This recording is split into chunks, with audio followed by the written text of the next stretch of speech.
How are you all doing? It's good to hear. Sorry? Thank you. This was $3. It's a snake. It was not banking on that happening. Okay.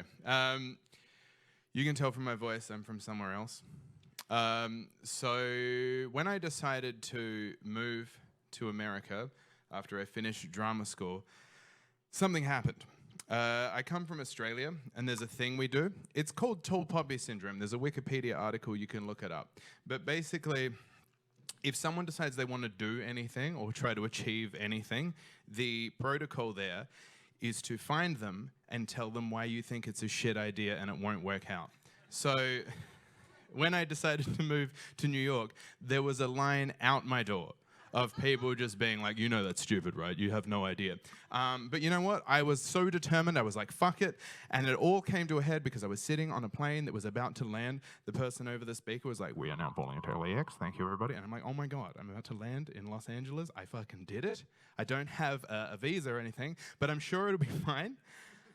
And then I have a realization. I have a couple of realizations that are not great realizations to happen at this point. I realized because I was in a hurry packing and I wasn't thinking that there's a bag of weed in my stowaway luggage.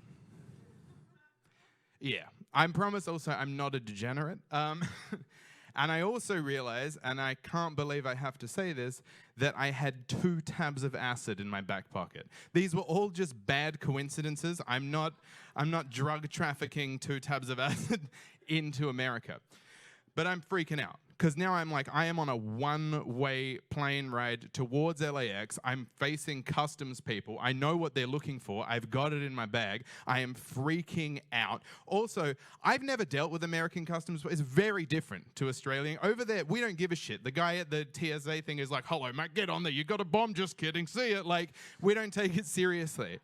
All I have to go by here is stories. And there's always someone who's like, my sister filled out the form wrong and they shot her in the head. Like... Because we don't have guns, so we don't get it. Right.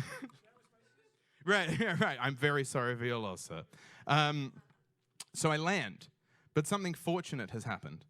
I've flown with Qantas, and because it's an Australian airline, they were late as shit, because they were like, I mean, we'll take off when we take off, mate. What do you want me to tell you? So when we land in New York, when we land in LA, our transferring flight to New York is taking off.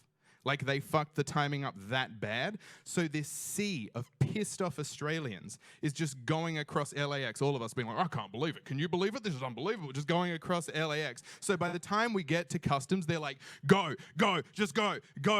And they wave us through. And I get on my transfer flight, and I'm sitting on my flight to New York, and I'm like, oh my God, I can't believe I got through this. This is unbelievable. Everything is so sweet. I can't believe. All right, now I'm destined. Everyone back home was wrong. I'm going to land in New York. Everything is going to be great. I land in New York. I'm at the bag carousel. I'm waiting for my bag to come round. There's no bag. Everyone else is grabbing their bag. There's nothing. And then over the speaker, I hear, Nate Charles Troisi, can you come and speak to us about your bag? And I was like, oh, shit. Here we go. The dream ends here. I'm going to jail. So I go and speak to the customs person, and they tell me that they messed up and left my bag in Los Angeles and that they're going to mail it to me tomorrow. So the airport mailed me my drugs the next day. Thank you, America. So I land, I get to my place in New York. It's a tiny little room. It was a laundry room, I found out later, because there were taps in the wall. I tried to use them one night. They sprayed me in the face. It was a laundry. That's where I was living. And I woke up in the morning, and I was like, holy shit, I live in New York now. I did it. I can't believe this. It's happening. It's real. Also, I didn't have any clothes. I had to wait for my suitcase. I was like, what am I going to do? And then I was overcome with just so much anxiety because I was like, what am I going to do? I'm terrified. All I had on me was 2 tabs of acid and the clothes that I'd been in for 16 hours. I'm very ashamed to admit this. I'd read a story about this thing called microdosing, where you take just a small amount of acid and it helps you with anxiety. And I was like, what better thing to do, right? And so I was like, what I'm going to do is I'm just going to cut like a tiny sliver of this tab of acid. I'm going to take it. But I just in this new house where I didn't know anyone, and the only scissors I found were for like steaks. There wasn't like a paper scissors. So anyway, I cut too much. I just ended up taking acid that day. It was a bad idea, right? And then my bag shows up. The guy delivers it. And I come out to greet him. I'm like, oh my God, you brought me my bag. This is the best country. Do you know that? And he's like, okay, cool. And I'm like, do I tip you? I don't know. I'm foreign. Here, take some money. Thank you, thank you. And I go inside. I'm just looking at all my clothes and I'm like, what do I wear now that I'm in New York? What do I do? Oh my God. And I would put clothes on and go to the bathroom and brush my teeth. And then I'd go and put different clothes on and go to the bathroom and brush my teeth. And then I'd put some different clothes on and brush my teeth and try some clothes on and brush my teeth. And this went on and on and on. And my friend Bridget, who lives here, who's also an Australian, messages me. And she's like, meet me at W4. And I'm like, what the fuck is W4? Like, is this whole city on a grid? Do I need to work it out like that? I figured out it was West 4th. But also, at that point in time, I lived on the G. So I had to do a transfer.